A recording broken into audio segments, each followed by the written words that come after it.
So both the movie and the game I want to look at today, well, one's going to have to be changed up a bit. So you remember last month when I said that there was things to show how your children for a couple hours, whereas then the live action version of Little Mermaid. Well, this is kind of one of them, and it was a movie that was directly set up against it in a way, but it ended up being not just one of the biggest duds of the summer, but also the biggest one in the entire history of its studio. So now that it's on Peacock, Hawk, let's talk about how it's Ruby Gillman, Teenage Kraken. Financials aside, the discourse around this movie has been interesting since it first released this past June. June.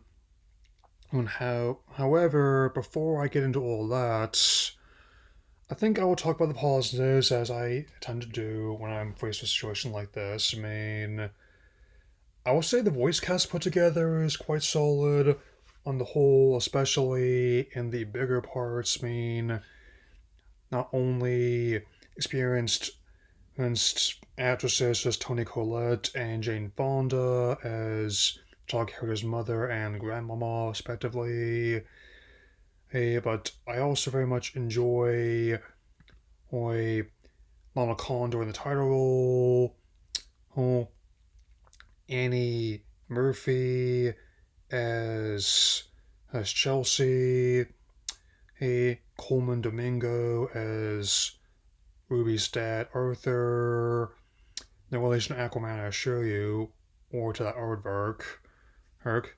Sam Richardson as Ruby's Uncle Brill, oh, Blue Chapman as her little brother Sam, him, Jabuki as Connor, her crush that looks kind of like a sea anemone, hey, and Wolf Forte, hey, as Captain Gorton, who looks kind of like he might want to sell some fish sticks when he's not trying to hunt down mermaids and krakens, so to speak.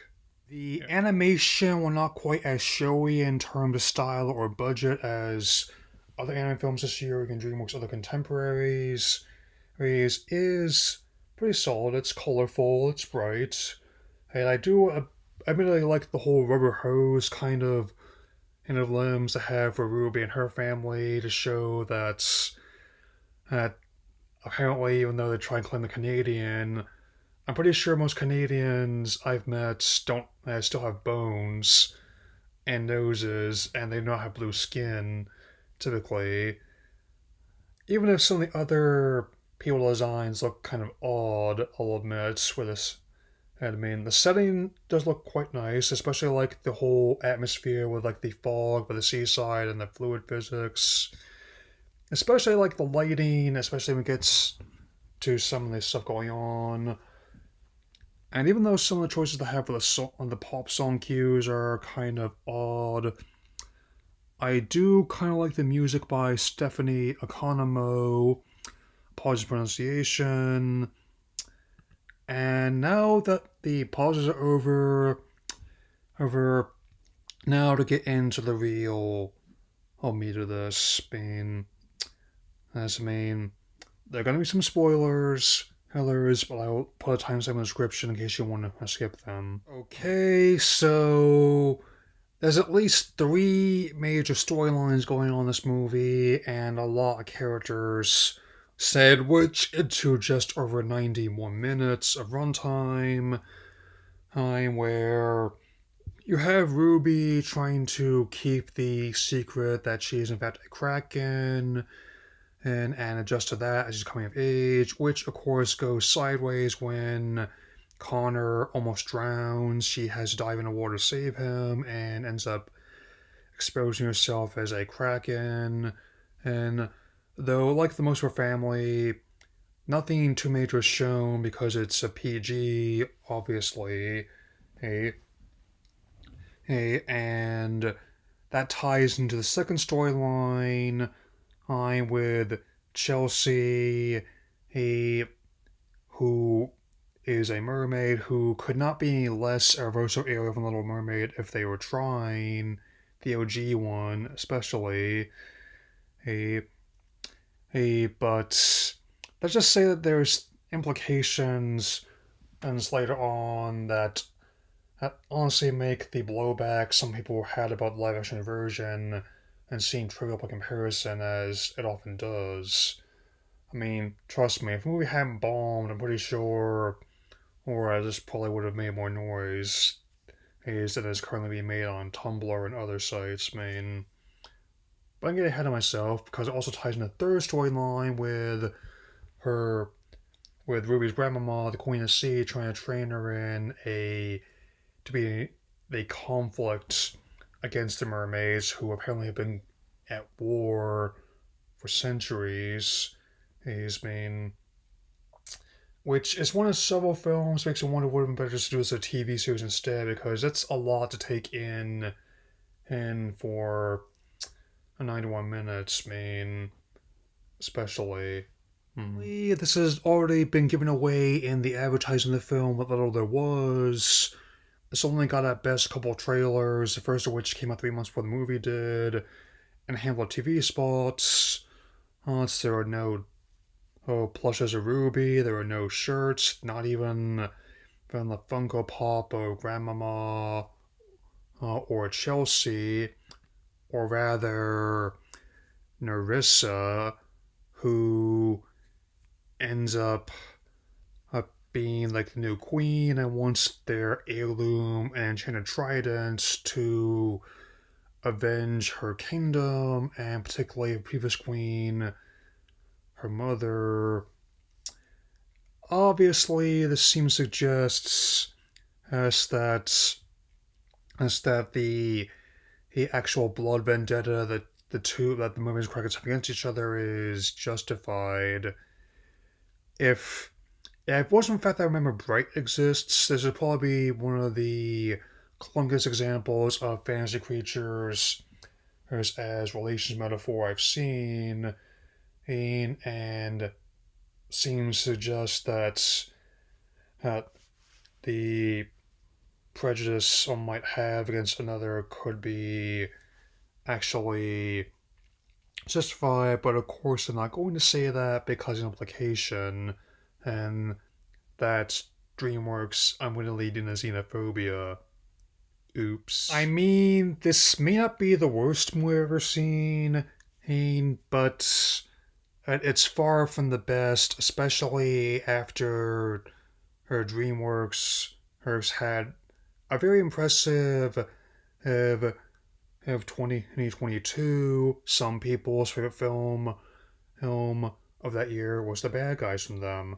For mine and many others, it was Puss in Boots: The Last Wish, which managed to do a very nuanced and indeed meaningful take on mortality while still being a very entertaining and visually stunning film in its own right. I mean, and I'm actually kind of glad that other people brought up Turning Red in comparison to this. And it's because I think there are examples that could have been handled better. Like they could have really leaned in harder to the whole parable, whole like fantasy creatures coming of age metaphor, especially in that film as well as this year's Elemental.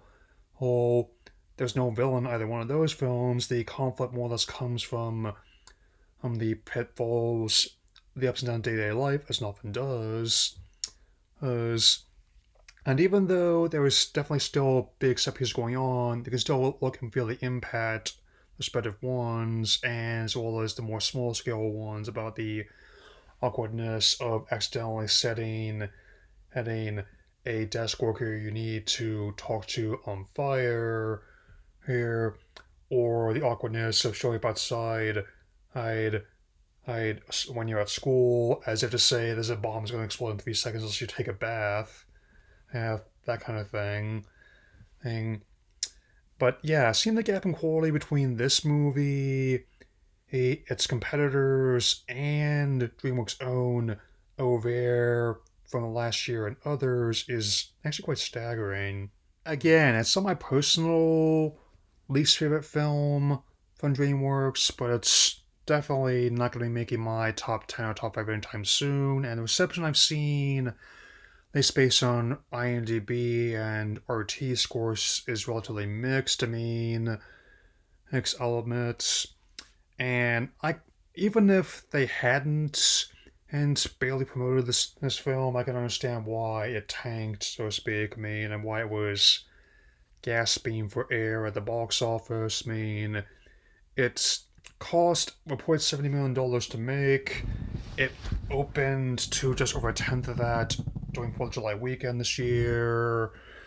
Here, barely above of The Flash, slightly below the Little Mermaid reversion, also behind a Transformers movie, a Spider-Verse movie, an Indiana Jones movie, a Body, a Jennifer Lawrence comedy, and yes, even a very infamous Angel Studios film.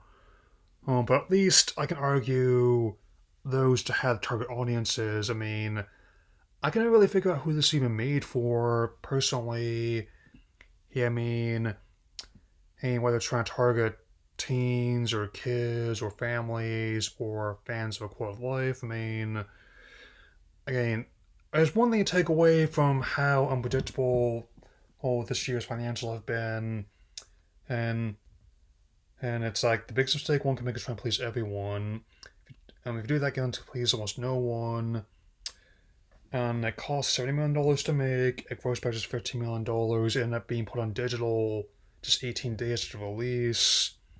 And it's currently on Peacock, which makes me kind of glad that I openly chose to see indie instead. I mean, I'll admit it's I can see why people had issues with Dial Destiny, but I have a history of defending the more divisive installments, being Crystal Skull and Temple of Doom. I have a feeling I'll be defending that when I do my spoiler review, whenever it comes on Disney Plus, most likely. So yeah, even with theatrical animation having some stiff competition earlier this year, with this coming out the same summer as Across the Spider Verse, Elemental, and Mutant Mayhem. Um, it just kind of just shows how this can be just average at best and kind of iffy at worst. So I'd give this like a 2.5 or 3 out of 5. It's definitely not going to be like a 3.5 out of 5 personally. A and rest assured I will have better content to talk about as soon as this week. Count on that.